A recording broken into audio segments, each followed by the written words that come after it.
നിങ്ങൾ വിവാഹവുമായി ബന്ധപ്പെട്ട് ഒരുപാട് ഷോപ്പിംഗ് നടത്തിയിട്ടുണ്ടാവും അല്ലേ? ഒരുപാട് കാശ് ചിലവാക്കിയിട്ട്.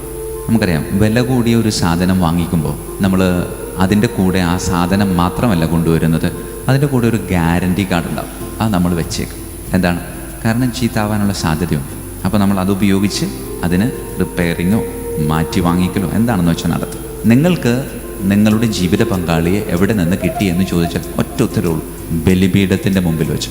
കയറി വന്നത് ഒരു ചെക്കനും പെണ്ണുമായിട്ടാണ്, ഇറങ്ങിപ്പോകുന്നത് ഭാര്യയും ഭർത്താവുമായിട്ട്. ഈ ബലിപീഠത്തിൻ്റെ മുമ്പിൽ വെച്ച് നിങ്ങൾ പറഞ്ഞൊരു കാര്യമുണ്ട്: മരണം വരെ, അതായത് ഇവിടെ നിന്ന് കിട്ടിയിരിക്കുന്ന ഗ്യാരൻറ്റി കാർഡിൽ 1 വർഷമോ 2 വർഷമോ അല്ല, ലൈഫ് ടൈമാണ്. ലൈഫ് ടൈം ഗ്യാരൻറ്റിയോട് കൂടെയാണ് നിങ്ങൾ കിട്ടിയിരിക്കുന്നത്. നമുക്കറിയാം, ഒരു വസ്തു നമ്മൾ വാങ്ങിച്ചിട്ടുണ്ടെങ്കിൽ ആദ്യം അതിനോട് പ്രത്യേക ഇഷ്ടമായിരിക്കും. അതന്നെ, കല്യാണം കഴിയുമ്പോൾ ജീവിത പങ്കാളിയോട് ഒരു പ്രത്യേക ഇഷ്ടമായിരിക്കും. കുറച്ച് നാൾ കഴിയുമ്പോൾ ഇഷ്ടത്തിന് കുറവുകൾ സംഭവിക്കും. ആ സമയത്ത് അവളോട് അല്ലെങ്കിൽ അവനോട് ദേഷ്യപ്പെട്ടിട്ട് കാര്യം. ഉദാഹരണത്തിന്, നമ്മൾ വില കൂടിയൊരു മൊബൈൽ വാങ്ങിച്ചു. കുറച്ച് നാൾ കഴിയുമ്പോൾ മൊബൈൽ നമ്മൾ വിചാരിച്ചതുപോലെ വർക്ക് ചെയ്യുന്നില്ല. നമ്മൾ മൊബൈലിനോട് ഒരിക്കലും ചൂടാവില്ല. അതെവിടെ നിന്നാണോ കിട്ടിയത് അവിടെ കൊണ്ടുപോയിട്ട് പറയും, ഇത് ഇങ്ങനെയൊക്കെയാണ് കുഴപ്പം.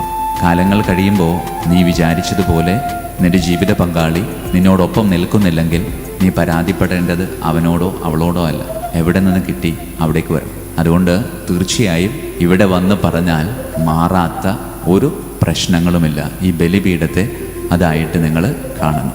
ഒരു ദിവസം ഇതുപോലെ വിവാഹത്തിന് പ്രസംഗം പറഞ്ഞ് ഇറങ്ങിക്കഴിഞ്ഞപ്പോൾ എൻ്റെ ഒരു അടുത്ത സുഹൃത്ത്, അവൻ്റെ കല്യാണം കഴിഞ്ഞിട്ട് 8 വർഷമായിട്ടുണ്ട്, അവൻ എൻ്റെ അടുത്ത് ചോദിച്ചൊരു ചോദ്യമാണ്: അച്ഛാ, ഇത് നന്നാക്കി മാത്രം കിട്ടുള്ളൂ, മാറ്റി കിട്ടാൻ സാധ്യതയുണ്ടാന്ന് ചോദിച്ചു.